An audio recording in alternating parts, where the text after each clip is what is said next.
I was underneath my car this morning, taking off the side rails on my Jeep, the side steps. I need to replace them. And my neighbor had ordered a DoorDash.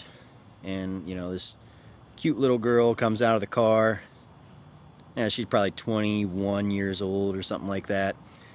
She drops the food off on my neighbor's porch and walks over to me when I'm under my Jeep, and she says she wants to go for a ride in my Jeep.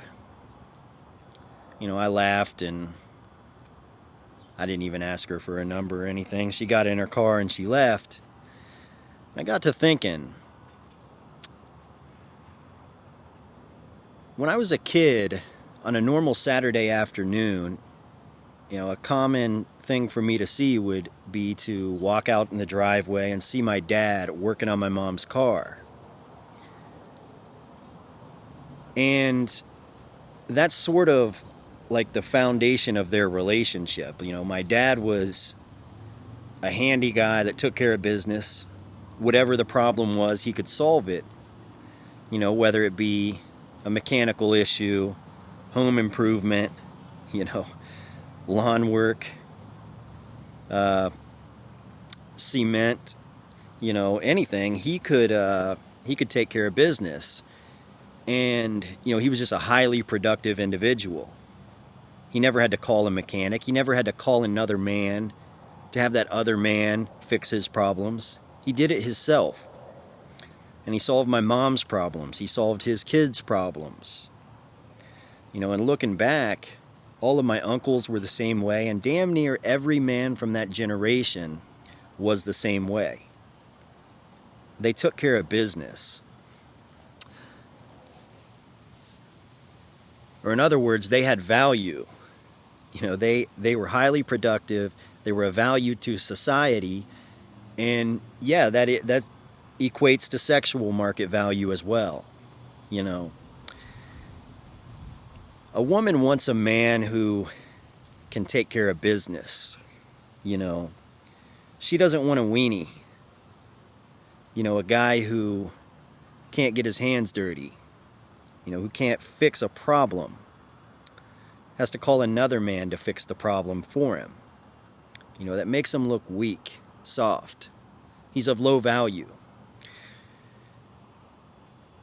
And looking back at that generation, that's pretty much that's the dynamic. That's what caused men and women to get together, to be attracted to each other.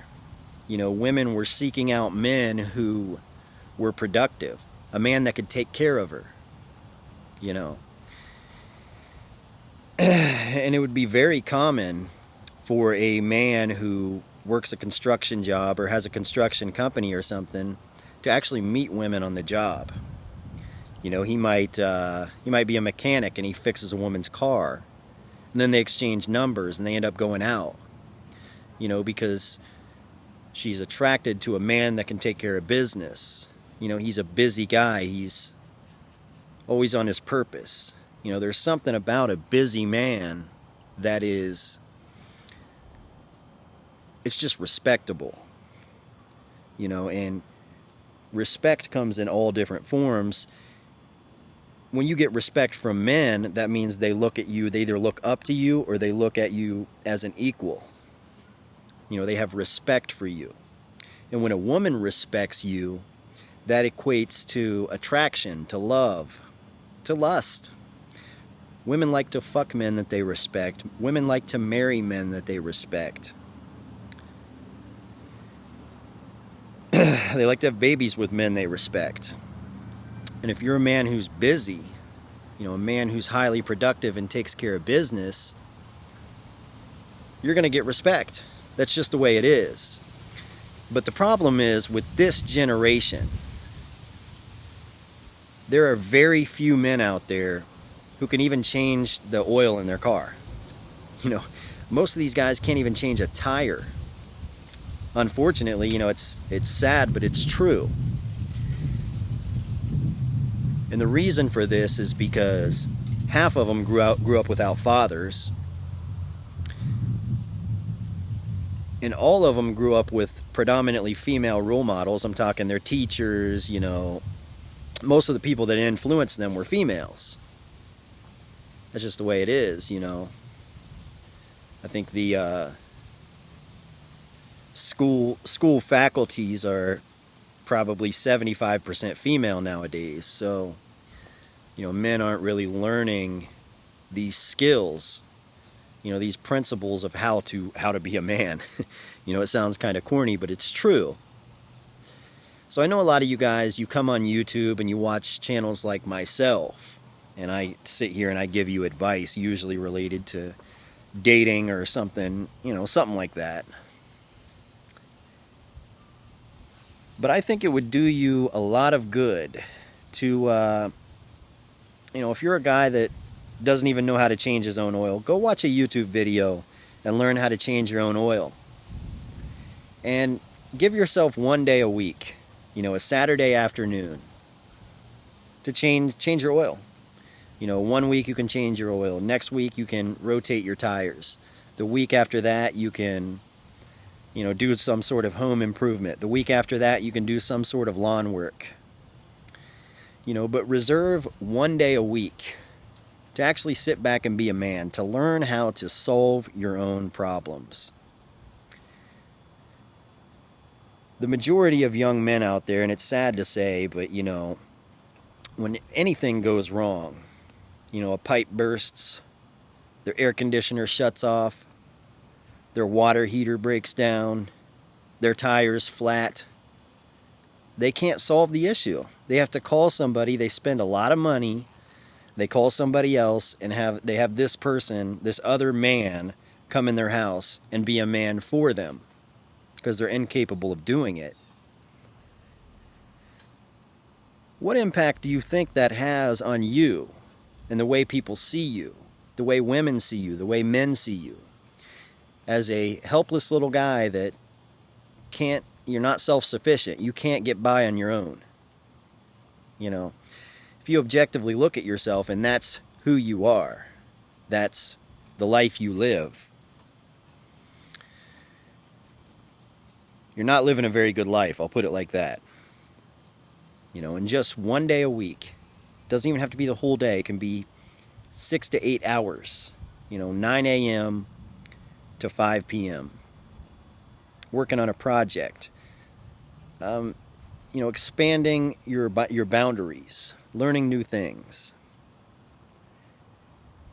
We live in this high-tech era where it's very easy for you to go on YouTube and look up how to do anything.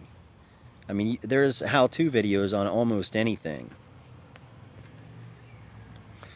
And once you become self-sufficient and you have this ability to take care of the people around you, watch how your confidence changes. Now that you have a purpose, a foundation, you just took one day a week for a couple of years, one day a week, being a man. Watch how much your life improves in every aspect. And when you build that confidence in yourself, it's going to transition into dating and relationships. It's going to translate into making friends with other men, getting respect from other men. Your contributions to society will increase, so society will, in return, treat you better. It's unfortunate that this generation is like this, and I went through a period of my life when I was like that as well. But once you start to get in a groove, I used to hate being underneath my car, turning wrenches. But now there's something about the sound of that ratchet, something about visualizing nuts and bolts popping off, taking a part off, putting a part back on. It's like art. It's like you start to catch your groove and it's fun to do. You start enjoying accomplishing things. But I guarantee you, If you start to become self-sufficient and just challenge yourself to not call another man to fix your problems, reserve one day a week to zoom in on your problems and fix them yourself. I guarantee you'll live a much better life. Anyways, guys, that's about it for today's